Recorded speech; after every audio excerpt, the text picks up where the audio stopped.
Vengan los lectores, por favor. Buenos días, buenas tardes y buenas noches. Sean bienvenidos al compartir de la palabra de Dios. Vamos a meditar San Lucas capítulo 12, versículo 54. Te vuelvo a decir, ¿la palabra purgatorio aparece en la Biblia? ¿Sí o no? No la busque, que no la va a encontrar. Cuando llegue un protestante a perturbarlo a usted y a decirle, ustedes los católicos andan creyendo en el purgatorio y la palabra purgatorio no aparece en la Biblia, usted dice, yo eso ya sabía. El problema de los católicos es que se dejan sorprender por los protestantes. Ustedes los católicos dicen que María es virgen, María tuvo más hijos. Y el católico dice, naguara, yo no sabía eso. Ustedes los católicos creen en la cruz y la cruz es maldita. Y dice el católico, guara, eso a mí nadie me lo había dicho. Empiezan con una novedad. Empiezan con un secreteo, es como cuando una persona es chismosa. Y llega y le dice, mire, don Juan, yo tengo algo que decirle. Don Antonio, le tengo algo que decir, pero ahorita no. Cuando termine la actividad, yo se lo digo yo. Y entonces don Antonio se queda como que, ¿y qué me querría decir el padre? No tengo nada que decirle, pero es por colocarle ejemplo. Y empieza don Antonio, ¿y qué me querrá decir el padre? Y así son los protestantes. Llegan, la cruz es maldita, ¿yo? La cruz es maldita, ¿yo? Y el católico, mira. ¿Y dónde lo dice la Biblia? Lo busca, lo rebusca, nunca lo encuentra. Pero como a él le enseñaron que la cruz es maldita, Gálatas 3:13 dice que la cruz es maldita, según ellos, no dice eso. Dice, maldito el que muera en una cruz. Pero no dice que la cruz sea maldita, sino que Cristo se hizo maldición. Entonces comienzan ellos con los misterios, comienzan ellos con los secretos, comienzan ellos con los cuentos. Así comienzan con el purgatorio. En la Biblia no aparece la palabra purgatorio. Dígale usted, pues la palabra evangélico tampoco. No aparece. Testigo de Jehová, menos. Adventista. La palabra Biblia no existe en la Biblia. Pero sabemos que la Biblia es un compendio, una biblioteca de libros. ¿Cuántos libros tiene la Biblia? 73 libros.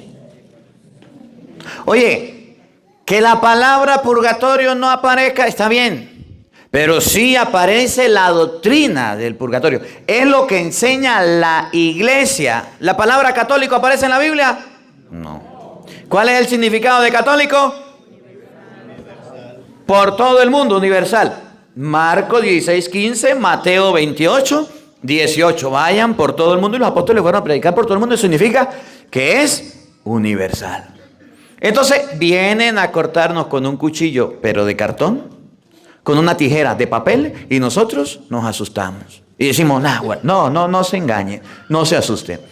Aunque la palabra purgatorio no aparezca en la Biblia, ahí no está basada su fe. La fe suya y la fe mía está puesta en Dios. Ahora, la iglesia nos enseña que existe el cielo. Ustedes pueden ver, por ejemplo, en Mateo capítulo 25, versículo 31. Cuando venga el Hijo del Hombre en sus ángeles, les dirá a los de la derecha, vengan benditos de mi Padre, a tomar posesión del reino preparado para usted. Es lo que dice San Juan capítulo 14, versículo 1. Me voy a prepararles un lugar para que donde yo esté, estén también. Este lugar se llama cielo. Pero también existe un infierno para el diablo y sus ángeles. Y usted puede leer ahí mismo Mateo 25, 31. Y a los cabritos le diré, vayan malditos al fuego eterno. Eso se llama infierno. Pero existe un lugar que se llama purgatorio, que es la doctrina de la iglesia. Y el purgatorio es un lugar de purificación para que los pecados que cometimos en la vida veniales sean perdonados. Por eso el evangelio de hoy, Lucas 12:54, va a decir, ponte de acuerdo con tu adversario mientras que van de camino ante el juez. No sea que el juez te meta a la cárcel, te entrega al policía, el policía te mete a la cárcel y dice, y no saldrás de ahí, ve que sí puedes salir, hasta que hayas pagado el último centavo. Ese lugar de donde usted no va a salir hasta que pague el último centavo, ¿sabe cómo lo llama la iglesia? Purgatorio. Los protestantes no creen, pero sí existe. Vamos a verlo en el versículo 58. San Lucas capítulo 12, versículo 58, para que ustedes y yo podamos observar que la doctrina sí está en la Biblia.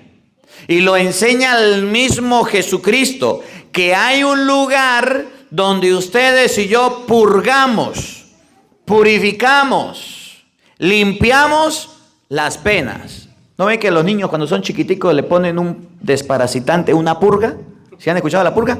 Para limpiar totalmente. Usted nunca ha purgado. Eso es lo que hace el purgatorio, limpiar para que nada sucio, manchado llegue a Dios. Esa cárcel donde usted está no es el infierno, porque del infierno nadie sabe. ¿Se acuerdan del pobre Lázaro y el rico Epulón? Cuando el rico Epulón estaba allá en el infierno, en las llamas, Señor, dile a Lázaro que venga para acá, venga Lazarito, venga Lazarito. Moja la punta de tu dedo en agua y ven. Y dijo, no señor, entre ustedes y nosotros hay un abismo. Nadie puede ir para allá y nadie puede venir para acá. Eso se llama infierno, condenación, del que nadie sale. Pero este del que habla Jesucristo aquí y en Mateo 5:25 es el lugar donde usted sí va a salir, pero después de que purgue, después de que limpie y después de que usted quite los pecados. ¿Cómo lo llama la iglesia? Purgatorio. ¿Cómo lo llaman los protestantes? No tienen nombre porque no creen en eso. Nosotros creemos en lo que dice la Biblia. Escuchen cómo dice San Lucas capítulo 12 versículo 58. Mientras vas donde las autoridades con tu adversario. Despacio. Mientras vas ¿dónde? Con las autoridades. Mientras vas ante las autoridades, los que mandan, los que dirigen. ¿Con quién? Con tu adversario. Con un adversario. Escuchen bien, mientras que vas ante el juez con el adversario, aprovecha la caminata. Aprovecha la caminata, esa es la vida, aprovecha la vida. Para reconciliarte. Para que te confieses. Lo único que puede borrar los pecados totalmente se llama la reconciliación. ¿Y dónde dice la Biblia que nos tenemos que confesar? San Juan 20:23. Santiago 5:13-16. Mientras que usted tiene la vida, disfrútala, pero aprovecha que tienes la oportunidad para confesarte, para reconciliarte con Dios. Juan 20:23, escuchen. A quienes descarguen de sus pecados. Ese poder se los dio a los discípulos. A quienes descarguen de sus pecados, serán liberados. les quedan perdonados. Y aquel que no aprovechó la vida para reconciliarse con Dios, y aquel que no aprovechó la vida para tener una reconciliación con el Señor, miren. Y a quienes se los retengan. Y a quien no quiso confesarse, les serán retenidos. le van a quedar sin perdonar. Entonces dice la Biblia, aprovecha que vas con tu adversario ante el juez para reconciliarte. Aprovecha la vida para que se reconcilie con Dios. Confiésate. Si usted se confiesa, los pecados le quedan perdonados. Pero si usted no se confesó, y ahí es donde está un problema grande en la iglesia. Cuando la persona se está muriendo, agonizando, ya ni habla, ya está mal dando las últimas, salen corriendo a llamar al padre. Padre, venga para que confiese. Y va el padrecito a confesar y ni siquiera puede hablar el enfermo. ¿Cómo lo ve? Toda la vida la tuvo para confesarse y nunca fue a la iglesia. Y ahorita que se está muriendo, ahí se llaman al Padre. ¿Qué le va a confesar? Por supuesto, el Padre le da la absolución y si está arrepentido, Dios le perdona. Pero aprovecha tu vida que tienes boca para hablar. Aprovecha tu vida que tienes pies para caminar. Aprovecha tu vida que puedes moverte, ir a la iglesia a confesarte. Aprovéchala. Porque hay gente que no la aprovecha. Y entonces cuando está muriendo, está a punto de tirar la pata, ahí sí está. Señor, llamen al Padre. Y si el Padre no puede llegar, aprovecha para reconciliarte. Oigan, escuchen. No sea que te arrastre ante el juez. No sea que te vayan a llevar ante el juez. Ese juez es Dios. En un día Jesús nos va a sentar a todos delante para juzgarnos. Mateo 25:31. No sea que te lleven allá y usted no se reconcilió. Y el juez te entregue al carcelero. El juez te entregue ¿a quién? Al carcelero. Esa cárcel la iglesia la llama purgatorio. Es un lugar donde se purifica, donde se quema, donde se purga. Pero es una cárcel provisional. No es infierno, porque del infierno nadie sale. Pero de esa cárcel sí hay una salida. Si hay una oportunidad, si hay una esperanza. Cuando uno lo mandan para el infierno de allá, mira, allá se va a chamucar con el que te conté, allá se va a quemar. Para la quinta paila, de ahí nadie sale. Pero si te llevan a esta cárcel y el carcelero te encierre en la cárcel, te va a encerrar el carcelero. Oigan, vamos a ver. Yo te aseguro Si de esa cárcel hay salida o no hay salida.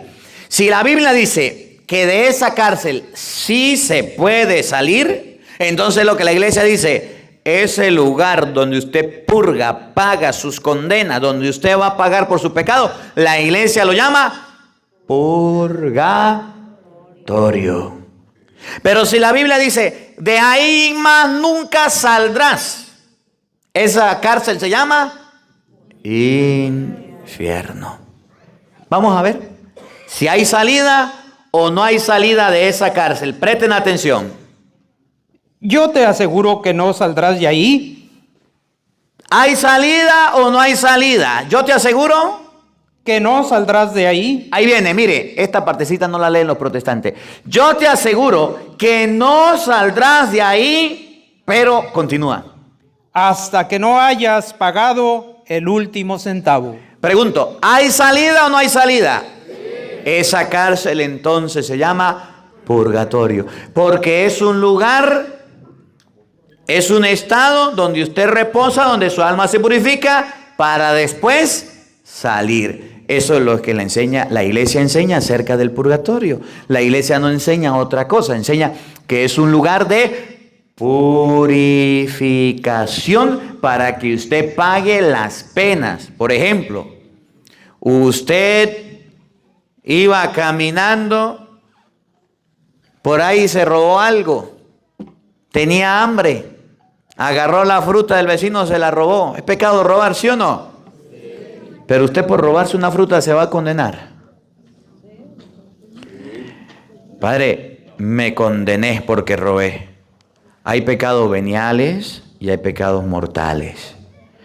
Si usted fue y comió algo porque tenía hambre y no pudo hacer nada, robó, está mal, es pecado. Pero no por robar una fruta, para comer se va a condenar. ¿Cómo se paga ese pecado? Con la confesión. Pero si usted no se confesó y se murió, ¿cómo se limpia ese pecado que es robo y no deja de serlo? Se limpia a través de el purgatorio. Tiene que pagar por ese pecado que usted cometió de robarse una fruta, una gallina, algo que usted no debía agarrarse y llevarse. Ahora, si usted es casado y se robó otra mujer o se dejó robar por otro hombre, ¿es pecado o no? Sí. Entonces ese pecado se llama mortal. Hebreos capítulo 13, versículo 4. El adulterio es un pecado mortal. La forma de liberarlo es dejar el pecado e irse a confesar. ¿Y qué significa pecado mortal? Que usted dijo, me da la gana de robarme una mujer que no es mi esposa y vivo con ella y punto, y aparte tengo hijos y ahí me quedo y no la dejo y sigo fornicando y sigo estando con ella y sigo cometiendo el adulterio. Es lo que dice la Biblia, Hebreos capítulo 13, versículo 4. Si usted no lo cree, léanlo en la Biblia. Yo se lo estoy enseñando con la Biblia y tengo que mostrárselo con la Biblia. El pecado venial es el que se purifica en el purgatorio, donde usted paga por las culpas que nunca confesó, que fueron pecados veniales. Pero los mortales, ¿dónde se paga? En el infierno. Hebreos 13:4. Para que ustedes puedan ver cómo lo enseña la palabra de Dios. ¿Cómo lo muestra? ¿Alguno lo tiene por allá? Hebreo. Oigan. Dice así. Acuérdense, 4, ¿verdad? Que todos respeten el matrimonio. Escuchen, que todos respeten el matrimonio. Y mantengan la pureza de sus relaciones matrimoniales. Y nadie lo manche ni lo ensucie y se mantenga la pureza. Oigan. Porque Dios juzgará a los que cometen inmoralidad sexuales y a los que cometen adulterio. Entonces dice la Biblia que el adulterio es un pecado que Dios se va a encargar de juzgar. ¿Cómo la ve? Entonces, hay pecados mortales y hay pecados veniales. Los pecados que se purifican por los que se paga en el purgatorio son por los veniales. Son las cosas que usted hizo que no le dio chance de confesarse de repente, que usted cometió pecados que no son tan fuertes. Dijo una grosería. ¿Es pecado o no es pecado? Sí. Y usted le olvidó confesarse, se arrepintió. Es por decir una mala palabra y después usted se arrepintió. No es porque usted sea, porque hay gente que dice, es que decir grosería no es pecado mortal. Ya va. Si usted es un grosero y un cochino y un vulgar por la boca, eso se convierte en pecado mortal porque nunca cambió. Pero usted se puso mucho bravo hoy, se molestó mucho y se le salió una mala palabra, se arrepintió y no la volvió a decir. Eso es un pecado venial. Pero si ya su vocabulario es grosero y cochino, eso es pecado mortal. El pecado mortal es lo que nos amarra, nos ancla y no nos deja salir del que no queremos salir. Es la cochinera que ahí nos ata. Eso es pecado mortal. La